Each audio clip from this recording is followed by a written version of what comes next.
Hundreds of masks spoke to us, but I discovered no one.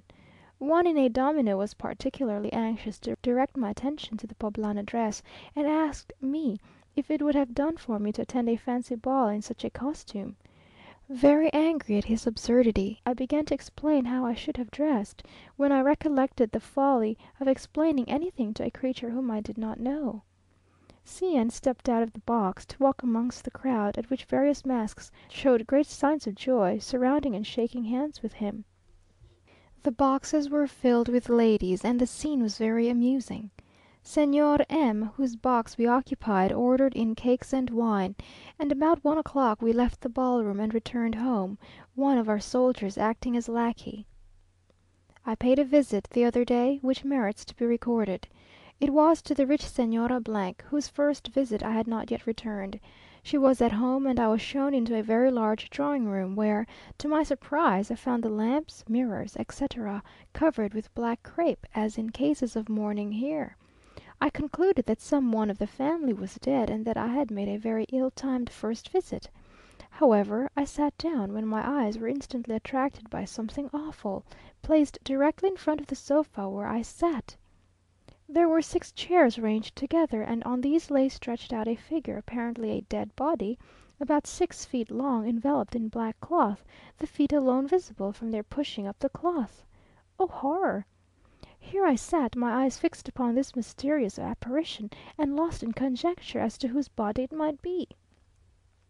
The master of the house? He was very tall, and being in bad health might have died suddenly. My being perceived argued nothing against this, since the first 9 days after a death the house is invariably crowded with friends and acquaintances, and the widow, or orphan, or childless mother must receive the condolences of all and sundry, in the midst of her first bitter sorrow.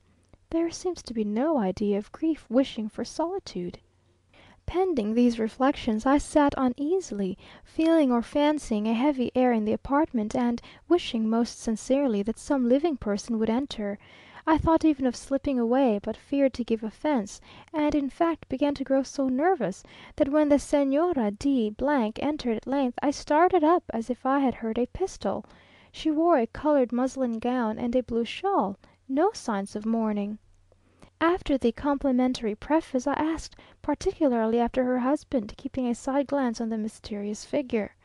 He was pretty well. Her family? Just recovered from the smallpox, after being severely ill. Not dangerously, said I, hesitatingly, thinking she might have a tall son, and that she alluded to the recovery of the others. No, but her sister's children had been alarmingly ill. Not lost any, I hope? None.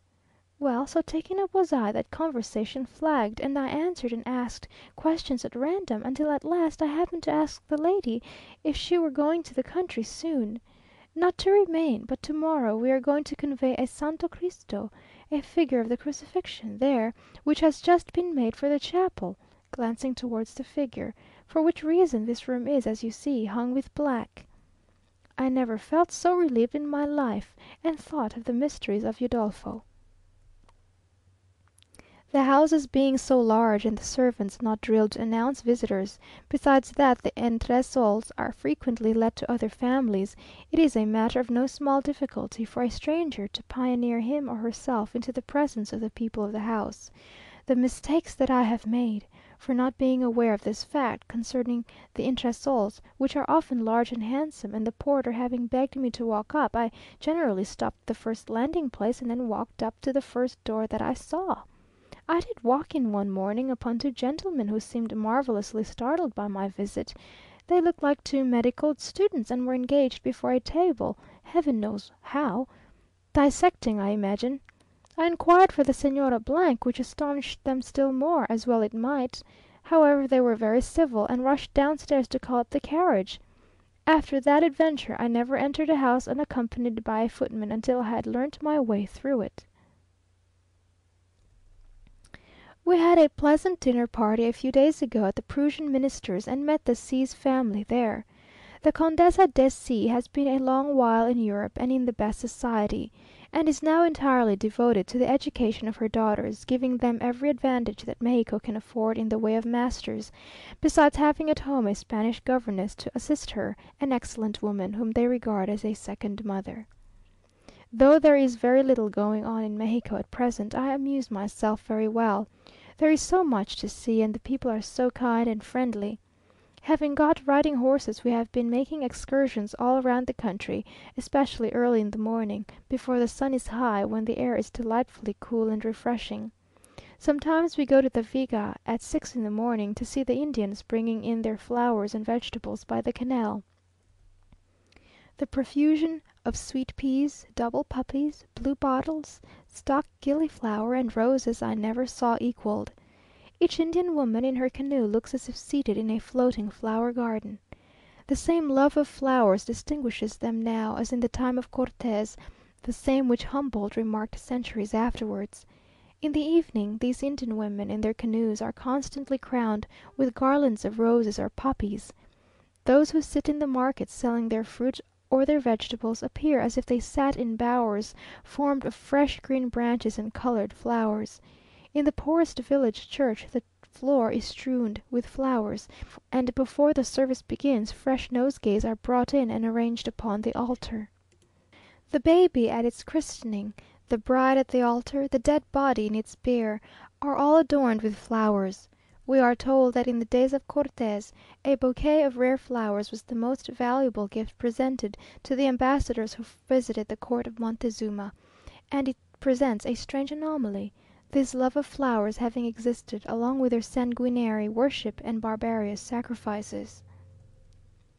We went the other evening on the canal, in a large canoe with an awning, as far as the little village of Santa Anita, and saw for the first time the far famed chinampas, or floating gardens, which have now become fixtures, and are covered with vegetables, intermingled with flowers, with a few poor huts beside them, occupied by the Indians, who bring these to the city for sale.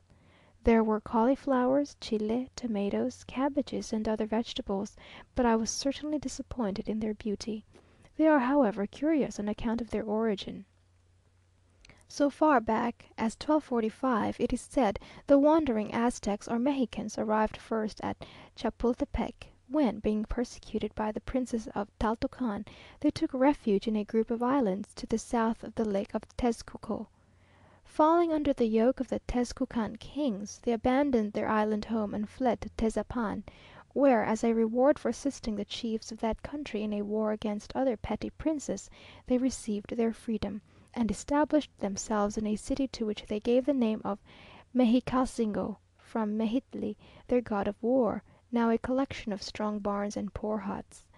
But they did not settle there, for to obey an oracle they transported themselves from this city to the islands east of Chapultepec, to the western side of the lake of Tezcuco. An ancient tradition had long been current amongst them, that wherever they should behold an eagle seated upon a nopal, whose roots pierced a rock, there they should found a great city. In 1325 they beheld this sign, and on the spot, in an island in the lake, founded the first house of God, the Teocalli, or Great Temple of Mexico.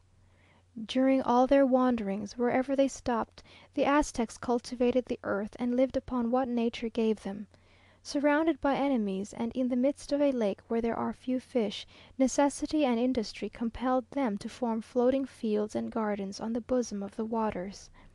They weave together the roots of aquatic plants, intertwined with twigs and light branches, until they had formed a foundation sufficiently strong to support a soil formed of the earth which they drew from the bottom of the lake, and on it they sowed their maize, their chili, and all other plants necessary for their support. These floating gardens were about a foot above the water, and in the form of a long square. Afterwards, in their natural taste for flowers, they not only cultivated the useful but the ornamental, and these small gardens, multiplying, were covered with flowers and aromatic herbs, which were used in the worship of the gods, or were sent to ornament the palace of the emperor. The chinampas along the canal of the Viga are no longer floating gardens, but fixed to the mainland in the marshy grounds lying between the two great lakes of Chalco and Tezcuco. A small trench full of water separates each garden, and though now in this marshy land they give but a faint idea of what they may have been when they raised their flower crowned heads above the clear waters of the lake, and when the Indians in their barks, wishing to remove their habitations, could tow along their little islands of roses, it is still a pretty